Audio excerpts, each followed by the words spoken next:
¿Leer la literatura científica lo que necesitamos? No. Es leer la literatura de manera crítica, saberla leer. Claro, para poderla leer hay que entender. Y esto se entiende fácil, ¿o no? ¿Ustedes dirían, eso es letra de médico típica o no?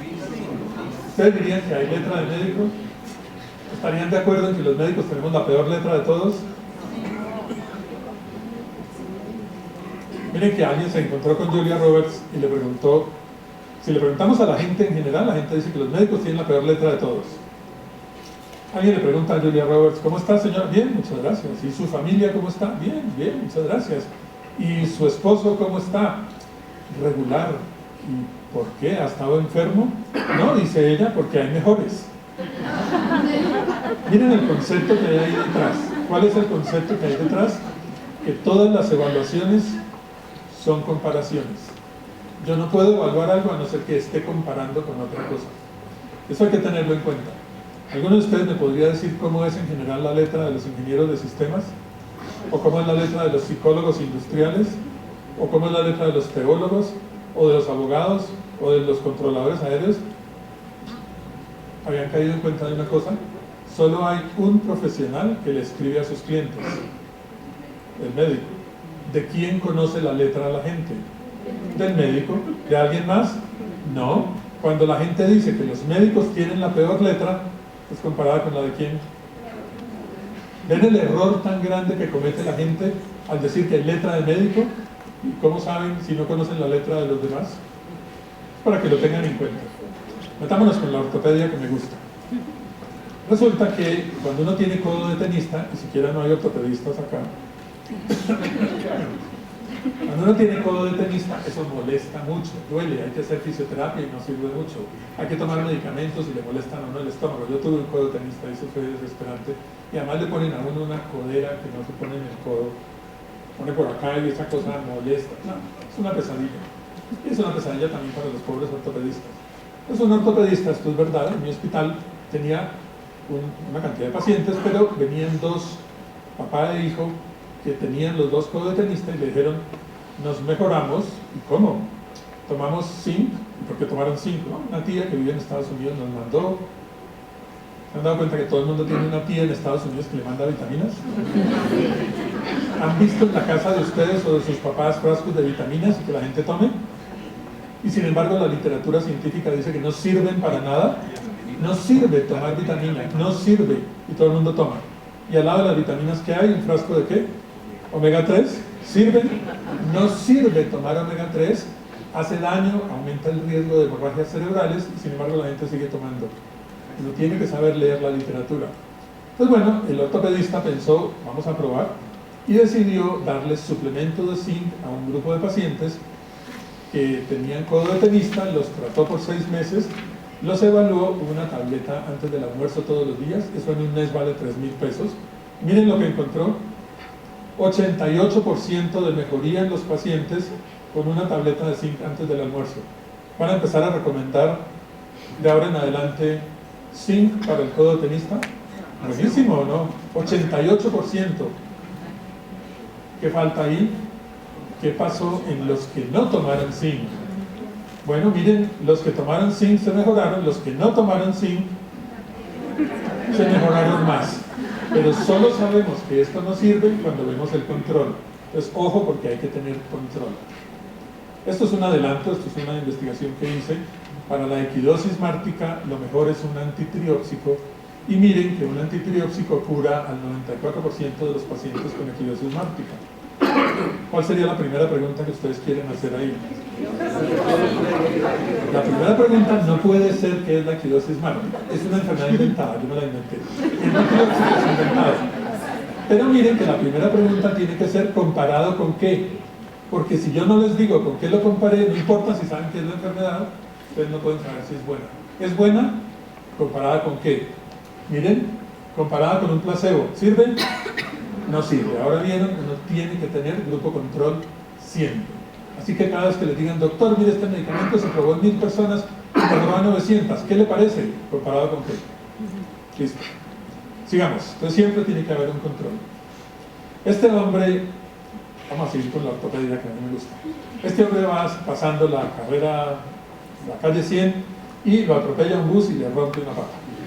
Entonces llega al hospital el señor y tiene 18 años, sano, ningún accidente familiar, ningún accidente personal, no le han puesto suero, lo van a operar. Entonces aparece el ortopedista, los ortopedistas flotan, ellos llegan a 1,40 m sobre el piso. Entonces llega el ortopedista y dice, bueno, vamos a operar a este señor, ¿está todo listo? Sí. ¿Los exámenes y cosas que hay que hacerle están bien? Sí, todo. No, tiene una glucemia en 402. ¿Qué hacemos? No tiene diabetes, no tiene antecedentes, no le han puesto suero. Lo primero que uno hace cuando le sale un examen raro es repetirlo. Pues lo repetimos, da 403. Entonces, ¿qué hacemos? Voy a repartir tarjeticas ahora para que se aprendan la respuesta. Llamen al internista. Entonces llamamos al internista y el internista aparece. Nosotros sí que flotamos 2 metros sobre el piso.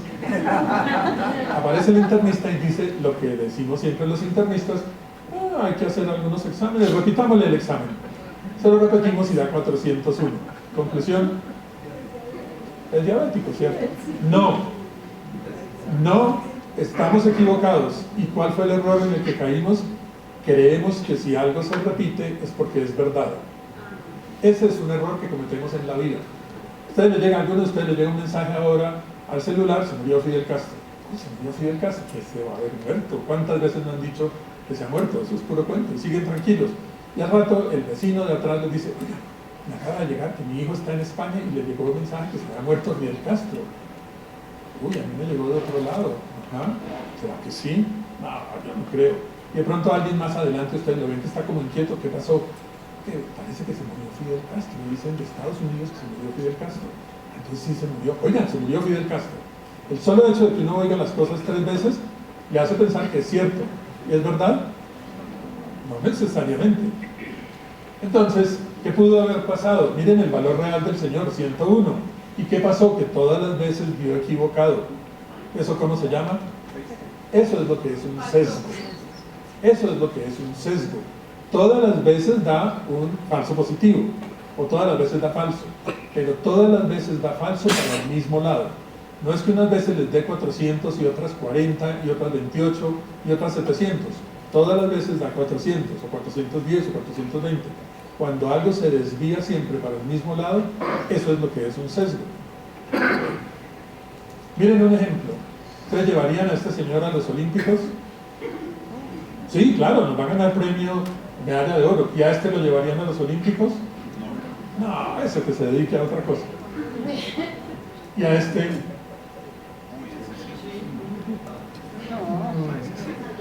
Lo llevaríamos al entrenador primero, ¿cierto?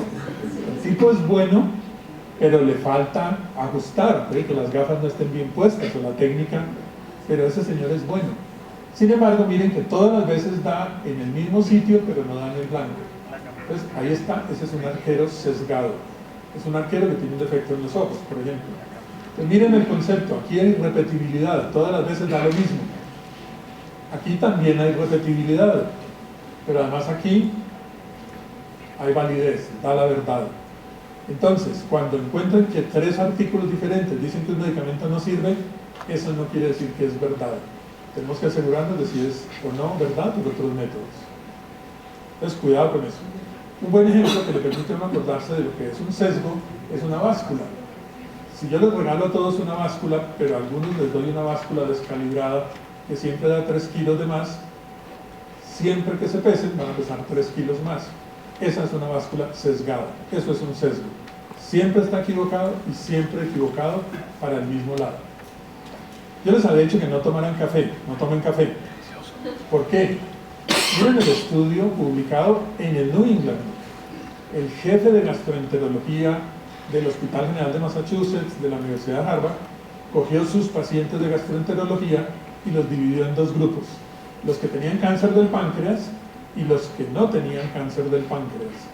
Y les preguntó si tomaban café y encontró que tomaban mucho más café los que tenían cáncer de páncreas. Entonces él dijo: tomar café está relacionado con cáncer de páncreas, y lo publicó. Lo publicó en el New England y ustedes vieron la referencia, ahí está. horror. Yo era residente en Nueva York en esa época y eso fue un horror y todo el mundo preocupado y la Federación Nacional de Cafeteros de Colombia estaba a punto de trauma porque ¿cómo así que el café y cáncer de páncreas? Y sin embargo 2 semanas después le llegó una carta en New England dirigida al autor y cuando el autor leyó la carta dijo, uy, qué bestia, la embarré, qué error el que cometí. Cometió un error enorme y se lo publicaron. ¿Y cuál es el error? Ahí está. Ahí está el error. ¿Cuál es el error? Le hicieron una pregunta al Señor y en la pregunta él cayó en cuenta. ¿Qué le preguntarían? Comparado con los que tenían cáncer de páncreas, comparado con los que no. Y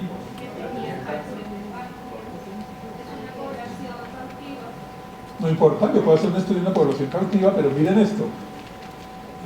Yo soy el jefe de gastroenterología y cojo los pacientes de gastro y los divido en los que tienen cáncer de páncreas y los pacientes de gastroenterología que no tienen cáncer de páncreas. La pregunta era, ¿me puede decir los diagnósticos de estos pacientes?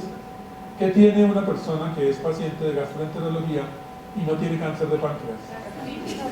Gastritis, esofagitis, úlcera, síndrome de intestino irritable y el mismo médico les había prohibido el café. ¿Vieron el error? Ahí estaba, está publicado. ¿Qué estaba estudiando el Señor? Gente que podía tomar café y gente que no podía tomar café. ¿Y qué encontró? Que los que podían tomar café, tomaban café.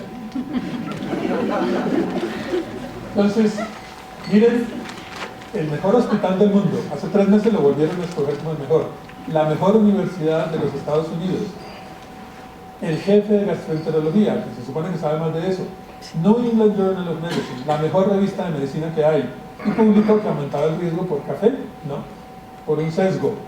Cogió un grupo de personas que podía tomar café y un grupo de personas que no podía tomar café. ¿Y qué encontró? Listo, cuidado con los sesgos. ¿Por qué tenemos que tener cuidado? Porque los médicos somos seres humanos y los seres humanos vemos lo que queremos. Lo que queremos, somos sesgados. ¿Quieren una demostración?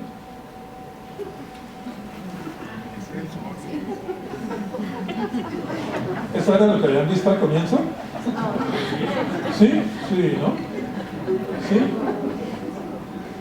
¿Ven? Nosotros vemos lo que queremos. Bueno, miren, les cuento, este es un estudio que se hizo en Canadá, muerte por enfermedad respiratoria alta en ancianos en Canadá, y el estudio fue curioso porque a 7.500 kilómetros de distancia en Irlanda hicieron otro estudio y los resultados fueron muy parecidos. Canadá, Irlanda. Canadá, Irlanda. Canadá, muerte por enfermedad respiratoria alta en ancianos. Irlanda, venta de cobijas de lana en la región central de Irlanda. Miren, ustedes dirían que vender cobijas de lana es un factor de riesgo para muerte por enfermedad respiratoria en ancianos a 8.500 kilómetros de distancia. Sí, sí es, sí es. Miren que suben las ventas de cobijas, suben las muertes de ancianos. Bajan las ventas de cobijas, bajan las muertes de ancianos, suben las ventas de... ¿Es un factor de riesgo? Sí. Entonces creo que tenemos que revisar qué es un factor de riesgo. Un factor de riesgo es algo que cuando está presente aumenta la probabilidad de que pase algo. ¿Cómo es eso? Un ejemplo es facilísimo. ¿Ustedes estarían de acuerdo en que si una persona es multimillonaria, tiene más riesgo de que lo secuestren? ¿Sí? Eso es un factor de riesgo. Ser multimillonario aumenta la probabilidad de que a uno lo secuestren. Eso es un factor de riesgo. ¿Eso quiere decir que todos los multimillonarios son secuestrados? No, es al revés. Que todos los secuestrados son multimillonarios. Tampoco. Entonces, lo segundo que hay que saber de los factores de riesgo es que aunque estén presentes y aumenten la probabilidad, tenerlos no obliga a que ocurra el resultado. Y tener el resultado no obliga a haber tenido el factor. Con un ejemplo es más fácil. ¿Fumar aumenta el riesgo de cáncer de pulmón? Sí. ¿A todo el que fuma le da cáncer? No. ¿Eso está en contra de que sea factor de riesgo? No. ¿A todo el que le da cáncer fumaba? No. ¿Está en contra? No. ¿A ustedes les pasa? A mí me pasa todos los días. Le echo mi sermón al paciente: no fume, mire el infarto, el enfisema, la demencia, el multiinfarto y el cáncer del esófago, del páncreas, del pulmón, de no sé cuánto. Y después de que echa uno todo el discurso, el señor, que lo estaba mirando a uno con broma, le dice: mi abuelita fumó hasta los 85 años y no tuvo nada de eso. ¿Y qué le decimos a ese señor? Que no todos los secuestrados son multimillonarios y que no todos los multimillonarios son secuestrados. El hecho de que a la abuelita no le hubiera dado no quiere decir que no sea factor de riesgo. Entonces, ¿es un factor de riesgo al fin vender cobijas? Sí. ¿Por qué? Porque los factores de riesgo pueden ser de dos clases: causales o marcadores. ¿Cómo es eso? Si yo fumo, ¿fumar me puede producir un infarto? Sí. Fumar es causa de infarto, es un factor causal. Si yo fumo mucho y tengo los dedos manchados de amarillo, el que tiene los dedos manchados de amarillo por fumar mucho, ¿tiene más riesgo de infarto que el que no los tiene manchados de amarillo? Sí, claro. El que fume mucho tiene los dedos manchados, luego tiene más riesgo. ¿Porque los dedos manchados causan infarto? No, porque fuma. Ese es un factor marcador. Entonces, ojo con eso, porque un factor marcador está relacionado pero no causa. ¿De qué es marcador vender cobijas? De frío. Cuando están en invierno en Irlanda se venden más cobijas, y en invierno en Canadá se mueren más viejitos. Por eso es un factor marcador. ¿Es importante eso? Les voy a mostrar con un ejemplo. Vamos a hablar de diabetes. ¿Alguno de ustedes toma gaseosas dietéticas? ¿Sí? Cuidado. Miren lo que salió en Diabetes Care, la revista más importante de diabetes del mundo. Salió publicado este artículo. Es un artículo, el nombre del artículo es MESA. Y aquí están las conclusiones, aquí están escritas, aquí está traducido. Dice: tomar por lo menos una gaseosa dietética al día está asociado con aumento del riesgo de tener síndrome metabólico o prediabetes, 36% más prediabetes, 67% más riesgo de diabetes. Una gaseosa dietética al día. Entonces dicen que tomar una gaseosa está asociado con riesgo.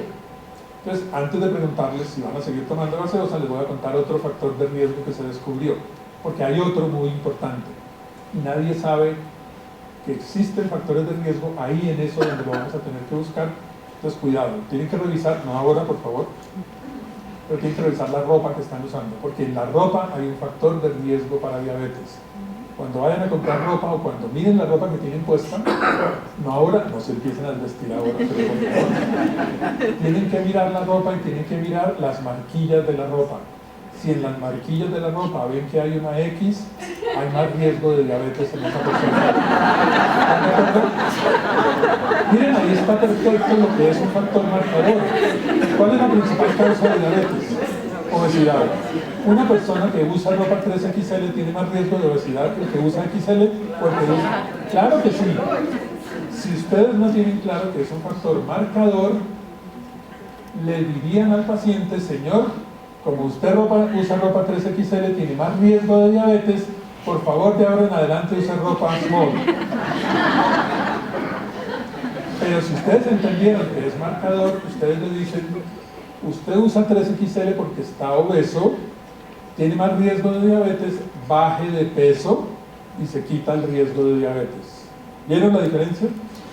Bueno, ¿quiénes en el mundo toman con más frecuencia gaseosa dietética? Los que tienen sobrepeso. En los estudios, de cada 100 personas que toman gaseosas dietéticas, 60 o 65 tienen sobrepeso o tienen obesidad.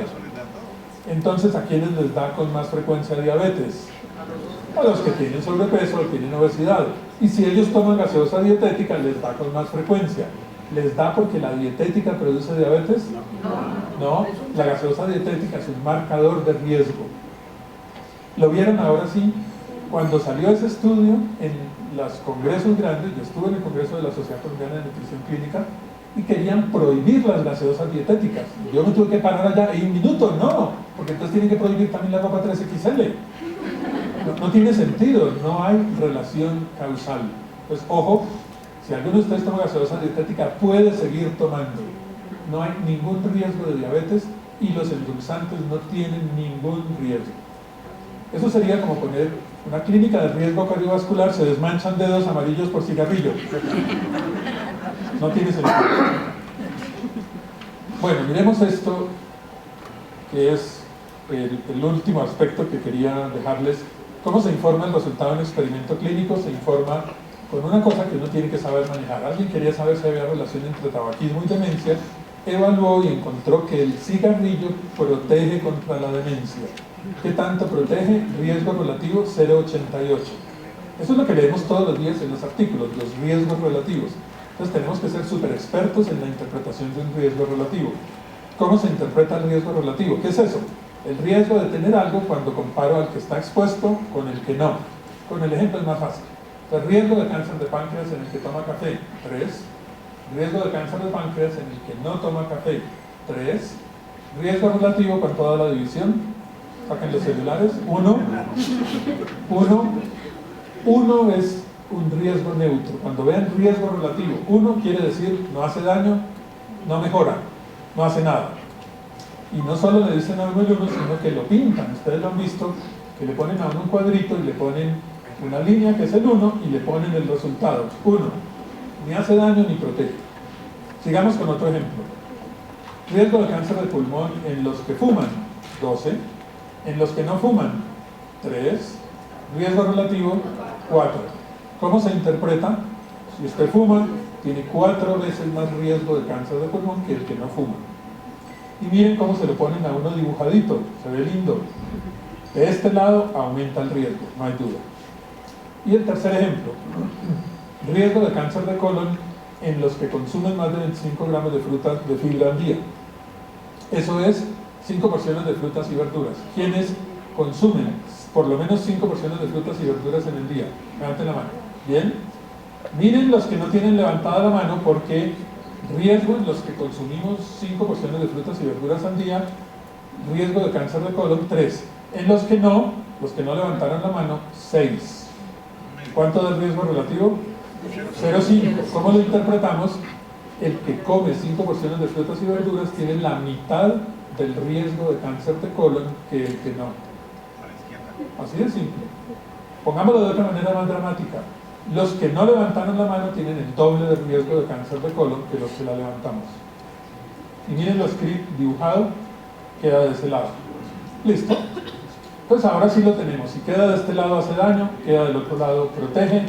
O si es comparación de dos drogas, pues si quedó de este lado le va mejor al control, o del otro lado le va mejor a la intervención. Bien, ahí hay una trampa. ¿Y cuál es la trampa? Miren, con un ejemplo, este es el riesgo de tener un infarto si no tiene el colesterol alto. 4.5 veces más riesgo de infarto si no tiene el colesterol alto que si lo tiene normal. Pero ¿cuál es la trampa? Juan Pablo me ha dicho que no les contara la sorpresa, pero les voy a contar que esta noche les tienen, además del programa, que se ve espectacular, lástima no ser médico general para poder trabajar gratis, les tienen otra sorpresa, y es que hay una fiesta para todos, entonces se han encargado de conseguirle a cada uno una pareja, un hombre a las mujeres y una mujer a los hombres, y el promedio de edad de la pareja que les tienen es de 25 años. ¿Está bien? ¿Sí? Hay unos muy entusiasmados. 25 años les parece bien. Bueno, entonces cuando salgan de acá a la salida, cada uno le van a presentar su pareja, o le dan un bebé de 0 años o un señor de 100. Por la cantidad que hay de los dos, el promedio es 25. ¿Vieron lo que hace un promedio? Cuando les hablen de un promedio, cuidado, porque tenemos que saber que un promedio es el más alto, el más bajo, todos sumados. Entonces cuando les digan, el promedio de edad es 25 años para la fiesta de esta noche, ¿me quieres decir cuánto es la variación? Sí, entre 24 y 26 años. Me gusta. No, es entre 0 años y 100 años. No, mira que esta noche es que tengo una reunión. Entonces 4.5 es el resultado de un resumen. Es un resumen y no todos los pacientes les fue igual. Entonces, como no a todos les dio igual, hay muchos resultados, y alguien se inventó una manera de decir cómo se cambia, cómo varían los resultados. Y en esa manera que se inventó, miren los ganchitos que salieron ahí, hay dos límites. Miren lo que va a pasar aquí. Miren aquí. Salieron unos ganchitos que implican cuánto es la variabilidad. Esos son los intervalos de confianza. 95% de las veces el valor real está ahí metido. Esos son los intervalos de confianza. ¿Cómo se interpreta? Tener el colesterol alto aumenta 4.5 veces el riesgo en general. A algunos puede que solo 3.6 veces, a otros 5.4 veces, pero siempre lo aumenta. Ahora miremos la protección. Tener el colesterol bueno alto aumenta el riesgo, disminuye el riesgo. ¿A cuánto? 0.45. Baja el riesgo. ¿Cuánto lo baja? De 1 a 0.45. Eso es 55%, ¿cierto? De 45 a 1 es 55. Entonces, cuando es hacia abajo se puede leer así, 0.45, o volverlo porcentaje. Por eso ustedes en los estudios ven que sale el riesgo relativo fue 0.25, entonces se mostró una excelente reducción del 75%. A veces la gente se pierde. ¿De dónde salió eso? Salió de ahí. Y aquí están los intervalos de confianza. Entonces, tener el colesterol bueno baja el riesgo 55%, a unos se los baja 67, a otros solo 51, pero siempre lo baja. Se me olvidó de qué les estaba hablando.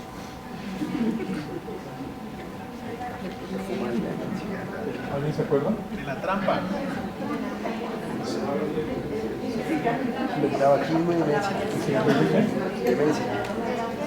Les voy a recordar cuál es la definición de demencia. Estábamos hablando de demencia. La definición de demencia son tres cosas. Uno, a uno se le olvida de qué le estaban hablando. Y bueno, de las otras dos no me acuerdo. ¿Se acuerdan que les dije que fumar bajaba el riesgo de demencia? Y que el riesgo relativo era 0.88 en el estudio. ¿Cuánto es eso de reducción? 12%. ¿Es bueno o no? ¿Dónde está la trampa? Los intervalos de confianza. Mirémoslos.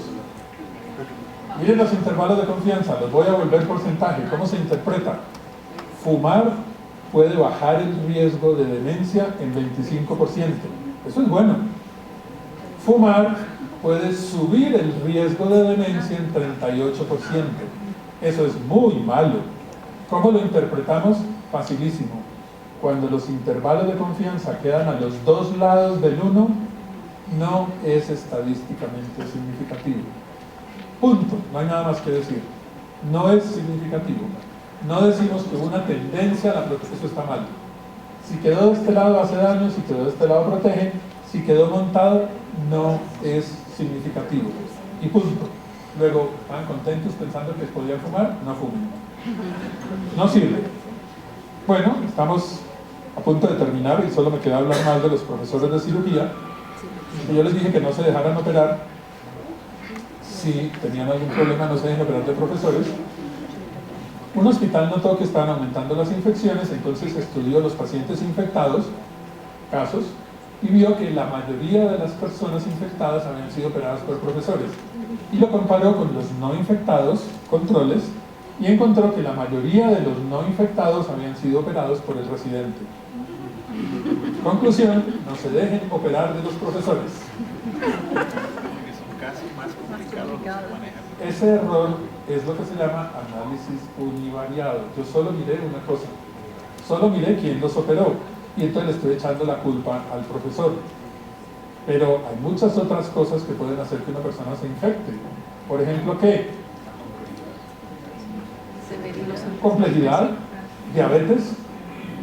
Miren la frecuencia de diabetes en los que se infectaron, 34%. En los que no se infectaron, 7%. Edad. Promedio de edad en los que se infectaron, 65 años. Promedio de edad en los que no se infectaron, 38 años. La complejidad, riesgo quirúrgico. ¿Se acuerdan de la escala de ASA? Que dicen los cirujanos que es la escala que usan los anestesiólogos para cancelar cirugías. ASA 3 o 4, que son los de alto riesgo de complicaciones, los que se infectaron, y ASA 1 y 2, bajo riesgo, los que no se infectaron. ¿Qué más puede influir? ¿Quién los operó? El profesor operó a estos y acá los operó el residente. ¿Qué podemos concluir? ¿Es el profesor el que infecta? No. Lo que tenemos que decir es que el profesor a quienes opera. A los más graves. Y los más graves son los que más se infectan. Y ustedes vieron cómo nosotros tenemos que saber interpretar. Es una visión muy breve de lo que tenemos que hacer porque vemos lo que queremos y peor todavía, solo vemos lo que podemos ver. Si nosotros sabemos cómo interpretar, es en la interpretación. Hay muchas causas. Miren un ejemplo. Si se usa un medicamento nuevo y de cada 100 personas que usan el medicamento, 94 se mueren. Medicamento para un cáncer. De cada 100 personas que recibieron el medicamento, 94 se murieron. Uno pensaría que el medicamento está asociado con muerte, ¿cierto? Para que vean la importancia de tener un grupo control, de cada 100 personas que se cepillaron los dientes, 94 se murieron. ¿Es cepillarse los dientes lo que causa la muerte? No.